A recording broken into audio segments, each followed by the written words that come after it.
প্রতি বছর নতুন গাইড কেনার ভিড় থাকলেও এবার ভিন্ন চিত্র নীলক্ষেতের বইয়ের দোকানগুলোতে। নির্ধারিত সময়ে স্কুলে বোর্ড বইগুলো হাতে না পাওয়ায় এবার গাইড কিনতে নয়, বিগত বছরে পুরাতন বোর্ড বই কিনতে নীলক্ষেতে ছুটছে শিক্ষার্থী ও অভিভাবকগণ।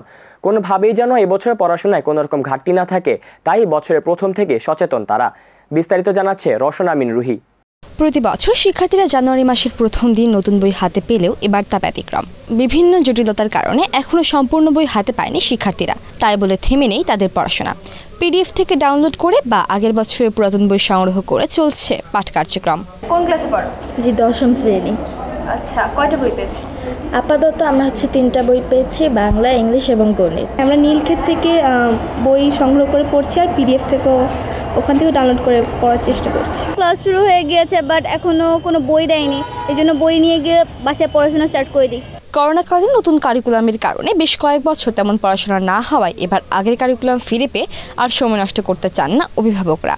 তাই বিভিন্ন শ্রেণীর বই সংগ্রহ করতে অভিভাবকদের ভিড় রাজধানীর নীলক্ষেতের বইয়ের দোকানগুলোতে। আজকে কোন ক্লাসে বই কিনতে এসেছেন? ক্লাস 8-এর। ক্লাস 8-এর কয়টা বই দিয়েছে? 3টা বই দেওয়া হয়েছে পর্যন্ত।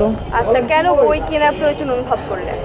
পরীক্ষা কাছাকাছি চলে এসছে, কিন্তু এখন পর্যন্ত সবগুলো বই দেওয়া হয় নাই। তো স্টুডেন্টদের যদি পরীক্ষায় খারাপ করবে যদি এখনও পড়া শুরু না করা হয়। 1 মাস চলে গেল, এখনো বই দেওয়া হয়নি, কিন্তু পরীক্ষা তো ঠিক টাইমেই হবে, সেগুলোকে পড়াতে হবে বাচ্চাকে। বাচ্চাদের পড়াতে সমস্যা হচ্ছিল, পরবর্তীতে টিচাররা বলেছে যে পিডিএফ থেকে ডাউনলোড করতে অথবা পুরাতন বইগুলো সংগ্রহ করতে।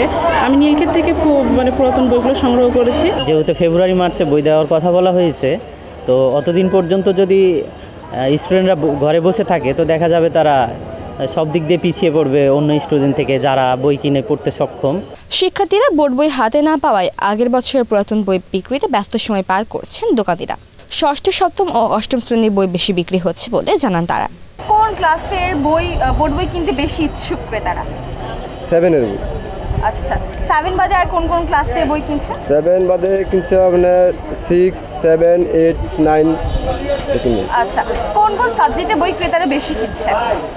সাবজেক্টে বাংলা, ইংলিশ, ম্যাথ, বিজ্ঞান এগুলো সবচেয়ে বেশি কিনছে। 3, 4, 5 এবং 9, 10-এর বইগুলো সবচেয়ে বেশি বিক্রি হচ্ছে। মেইন সাবজেক্টগুলো ফিজিক্স, কেমিস্ট্রি, বায়োলজি। যে সকল বই পাওয়া গেছে তা দিয়ে শিক্ষকরা শুরু করেছেন পড়ানো। আমাদের কাছে তো আমরা ডাউনলোড করে নিচ্ছি আমাদের কম্পিউটার থেকে, ওইটা করে আমরা ওইভাবে মেয়েদেরকে ওই টপিকস করে করে দিচ্ছি, আর বলছি যে বই আমরা অতি তাড়াতাড়ি পেয়ে যাব, এবং অলরেডি কিছু পেয়েও গেছি।